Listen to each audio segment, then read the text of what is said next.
Now, it should have become obvious to you that in the process of validating your thinking and valuing it, you became an absolute block to healing. You became an absolute block to redemption. You became that which reinforced the problem. And that's not what this is all about. And it isn't what you want.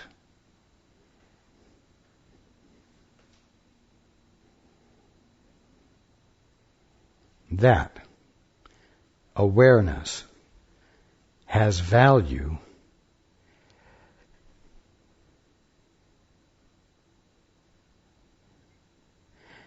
because it helps you see how unproductive your habit of thinking is.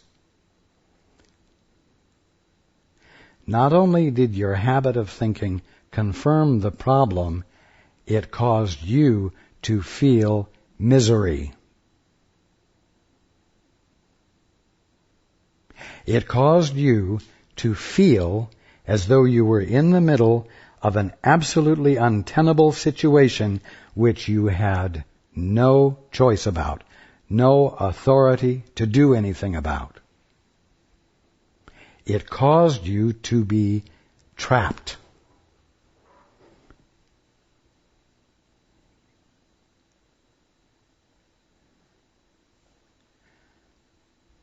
It didn't serve you well. And you need to be willing to look at it. You need to be able to see it so you can say, with genuineness, I don't want this experience. I don't value this experience. I am not going to do again what I've just done that made me miserable. Now, the likelihood is that you will do it again. But when the resolve is there, from a place of genuineness in you, your next response, your next foray into the habit of thinking won't catch you as significantly, and you won't stay in it as long. And you will step out of it, and you will begin to establish a new kind of experience where using thinking occurs less and less, and each time for a shorter and shorter duration.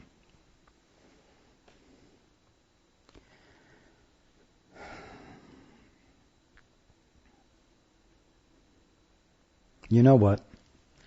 Mind itself is a movement.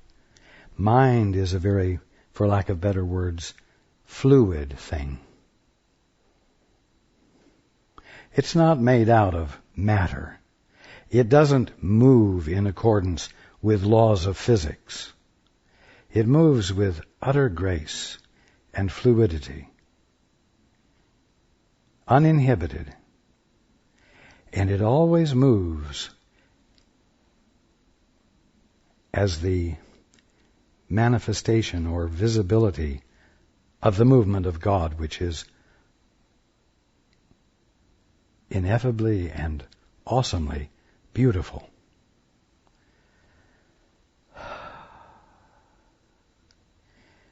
You are mind. That's not what you think, but that is what you are. And there needs to be, as I've said before, a shift from body identification to mind identification. You need to start identifying with mind, your mind. Now you'll find that your thinking, contrary to what I've just said, defines everything as an object, including your brother and sister. And so you treat them as though they are not a movement of fluidity. And so, when you take rules of behavior, rules of etiquette, protocols, and you apply them to this object that you have made in your mind of something that is an utterly fluid, uninhibited movement of harmony and order, you are bringing what I'm going to call two different orders of reality into play that don't blend.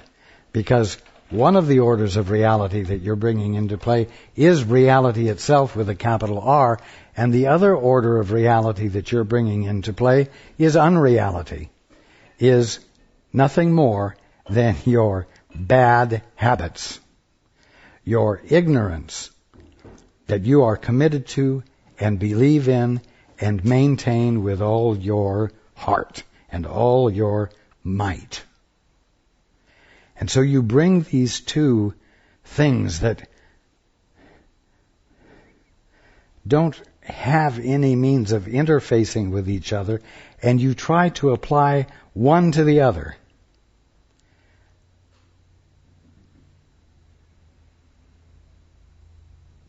And there can't be any resolution that way.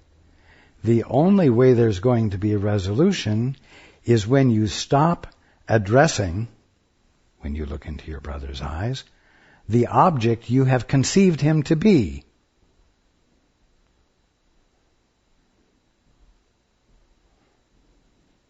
And instead, you insist upon holding yourself to the goal, I'm going to say, the intent, to see nothing less than what is really there, so that you don't bind them or convict them to a point that they couldn't possibly exist at,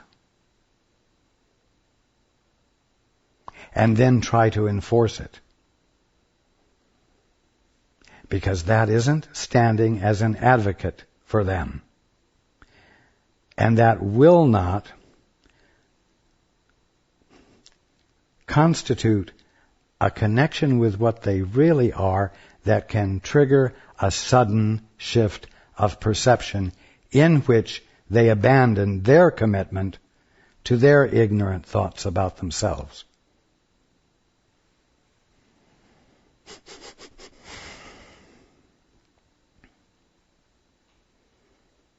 You think that you look out there and the world is full of what? People, objects, people. Did you ever think that maybe you're looking out at and seeing, and I don't want you to hold on to these words, but I'm going to put it this way, that you are seeing works in process, works in progress, movements that are truly unfettered by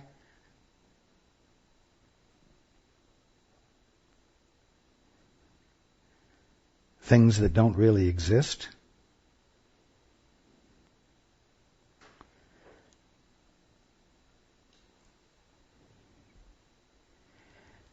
If you can't look out at your brother and sister and see a movement in process, and all you see is an object that you have defined in your mind, and then you apply rules of behavior that objects are supposed to operate according to, you will not be a presence that is an agent for change.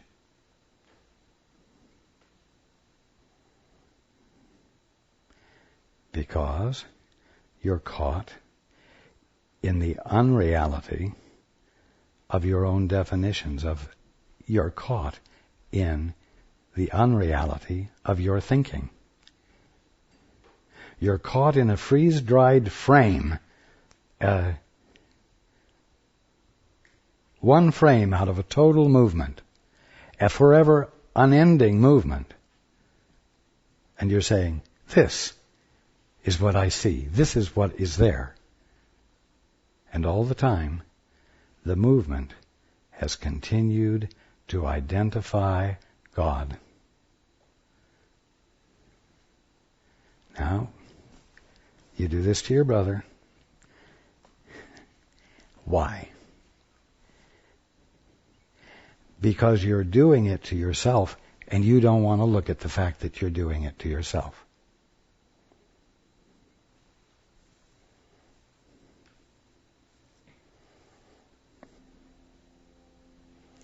You are holding yourselves to your own made-up definitions. You think a certain way about yourself.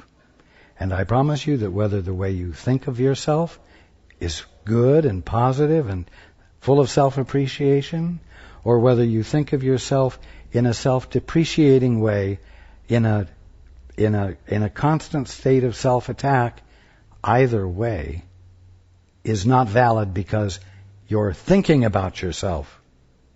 You're caught in thoughts. Thoughts are pictures, not the real thing.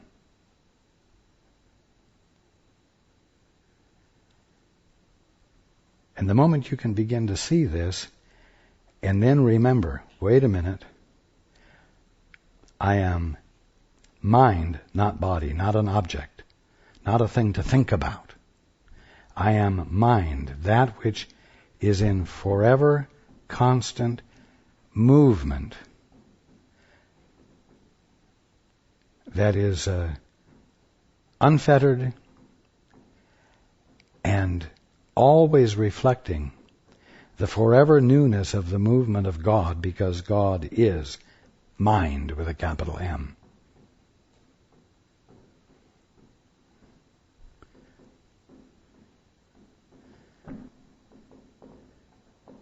You've got to be willing to consciously choose for letting go of your thoughts about yourself. How many of you have sat down with a photo album, and as you go through it, you say, oh, and there I was when I was 16, you're showing your kids.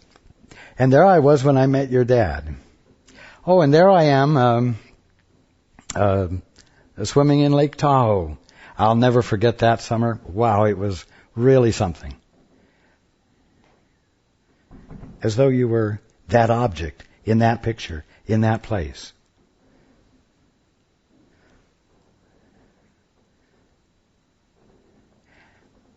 When you were the conscious awareness in which that experience was going off when the picture was taken.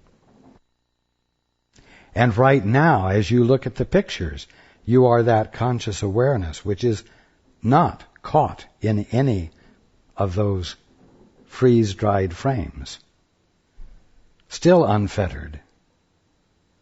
What does it say in the Course? It says, I am not a body. I am still free to be as God created me.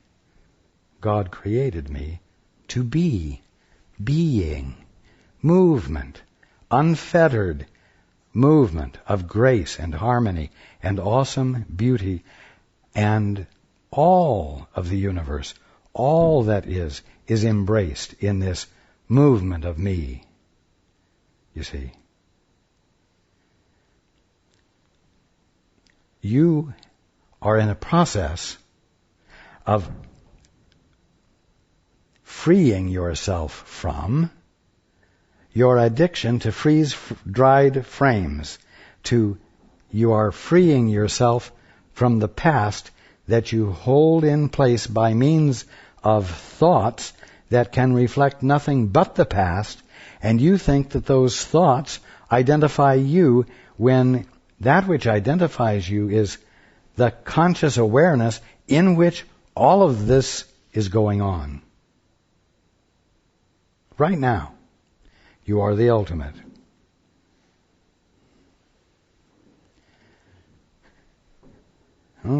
Oh yeah, looking through the photo album. Yeah, and there I am,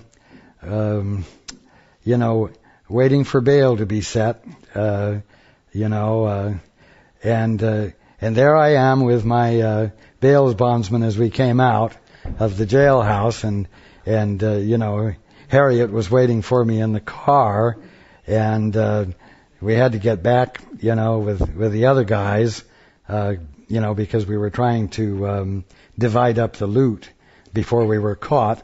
And and there I am after I got out of the penitentiary. You see, it doesn't matter whether the pictures are about bad things or swimming in Lake Tahoe, having a good time and a wonderful summer. You're not the picture. You're not any of the pictures. And neither are your brothers and sisters. You know what? You got to throw the photo album away. And you got to say, hey, look at me. What you see is what you get. I'm not anything else in another time. And you know what?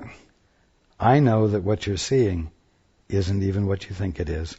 I know that this is the visibility and tangibility. It is what identifies a divine movement. I know that this that I call a body is nothing but an idea. I didn't say a thought. It's nothing but an idea in the mind of God, which is perfectly intangible but experienceable. And it is not bound by laws of physics. Just as your body is the same, not bound by physics. Not waiting for a disease to advance and take its toll. Not even waiting for healing to occur. In other words, it isn't a thing waiting for bad things to happen or for good things to happen. It's not any definition that you could apply to it. It is right now the visibility and tangibility of the moving of intangible order and harmony, which, although it is intangible, is perfectly experienceable. And it is what you're experiencing right now. But you are experiencing it through some definitions. You're experiencing it through some thought patterns that stand in the way of your experiencing what it truly is. Now, I am your advocate, telling you how it is, even though it's very different from what you have believed it is. And you need someone to be able to tell you that. Else you don't have a chance of spontaneously getting out of your habit. And your brother has need of you to stand as his advocate, your sister. Everything has need of you to stand as its advocate, illuminating what the truth is, even if it's met with disbelief, even if it's met with argument.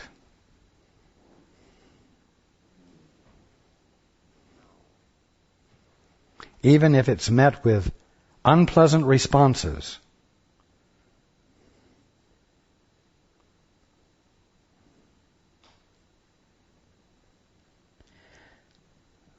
So all of this is very important.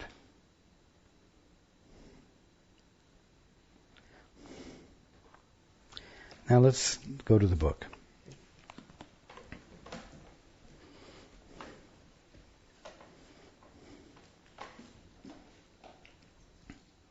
I'm backing up a couple of lines. Love does not kill to save. If it did, attack would be salvation. And this is the ego's interpretation not God's. Only the world of guilt could demand this, for only the guilty could conceive of it.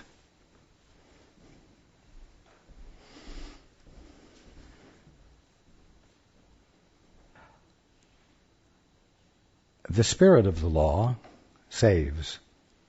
The letter of the law kills.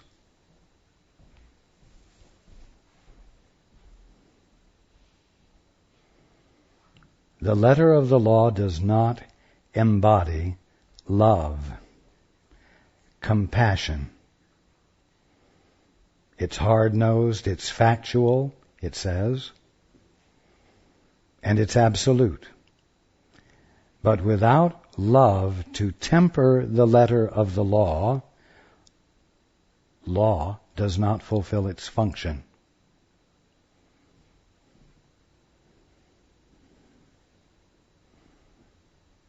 Well, the argument could be put, if we do not abide by the letter of the law,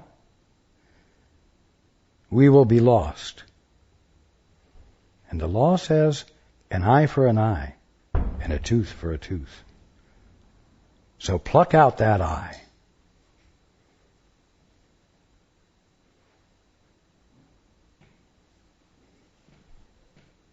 That one took a life. Take his. That's the letter of the law.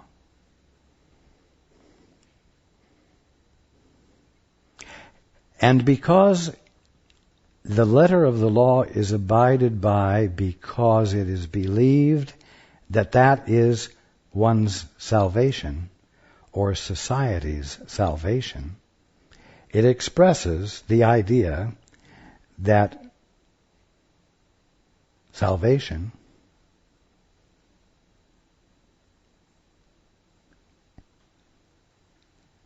expressed as the letter of the law being carried out is, at the bottom line, really love. It's love because it saves society. You see? Love does not kill to save. If it did, attack would be salvation. And this is the ego's interpretation, not God's. Only the world of guilt could demand this, for only the guilty could conceive of it. Adam's sin could have touched none of you had you not believed that it was the Father who drove him out of paradise. Okay, everybody, let's back up. How many of you believe that? You know about Adam and Eve, right? And you think, if you are a believer, that there was a beginning to creation, and there was Adam and Eve, and they were in the Garden of Eden, and certain events occurred, and what happened? One of two individuals said, you know, our Father said not to do this, but you know what? Let's try it our way. See, that's the beginning of getting a divorce from the Father. I'd rather do it my way, but you know what? It takes two to join together in order to validate it. There has to be the one that says, I'd rather see it my way. I'd rather do what I think I ought to do.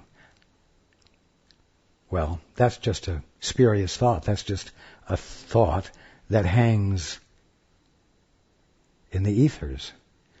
But if there's someone else to entice into joining in that intent, now there are two believers with a single intent, a joined intent, and the thought can seem to become valid. Well, it's interesting, isn't it, that it was Eve who tempted Adam. I mean, we all know that men tempt women, don't we? We all know that men can lead women down the merry path to oblivion. But it's interesting that it was a woman who was the temptress. Right? Well, when that story got written down, who was it written by? It was written by a man. Or men. And these men already believed that they were orphans, right?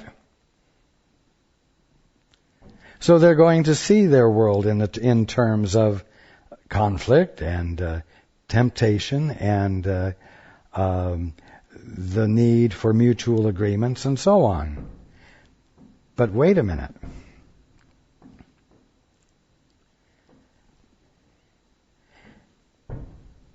That there were objects in time, somewhere in the distant or the far reaches of the past, that did certain things, is not true. It's a thought. It's a thought that has been fleshed out with details. The fact is that the Adam and Eve story is like the story I've been sharing with you about orphans. And I've also made it clear that none of you are orphans, even though you believe you are. Well, likewise, there never was a temptress, and there never was a tempted. Because no one, not even Adam and Eve, ever stopped being what God was being right there, even though they believed differently. So they believed differently about themselves, and they said, okay, we're going to make a new rule. It's okay to eat the fruit from this tree. And we're going to do it. And they did it. They unplugged themselves, right? They said, I'd rather do it my way. Father, you're not governing things anymore. They pulled the plug out. No more juice, no more connection with the Father. And they experienced suddenly what it meant to be orphans. Oh, God kicked me out of the kingdom of heaven. See, total irresponsibility there. They didn't say, oh, we pulled the plug, and all we need to do is to plug the plug back in. You see? Or all we have to do is remember that at any time we want, we can plug the plug back in. But no. They blocked out the fact that they pulled the plug and disassociated themselves from the conscious experience of reality as it is. They blocked it out. And then they said, the Father kicked us out of the kingdom of heaven. Well, that's just an allegorical way of saying what I've been saying allegorically by describing you as, well, I'm going to call it naturalized orphans. You know, you have naturalized citizens. Those are citizens who weren't really citizens before, but through certain processes of the law, they can become citizens of a country. And so they're called naturalized citizens. And you've all become naturalized orphans.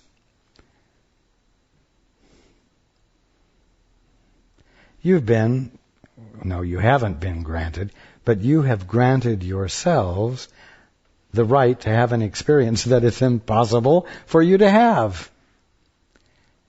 And you believe the gift you gave yourself so completely that you are unwilling to consider any other possibility. Oh, no, you say, I'm not totally against it. But when I sit here and say that right here, right now, as you sit here, you are the full-blown Christ, you can't believe it.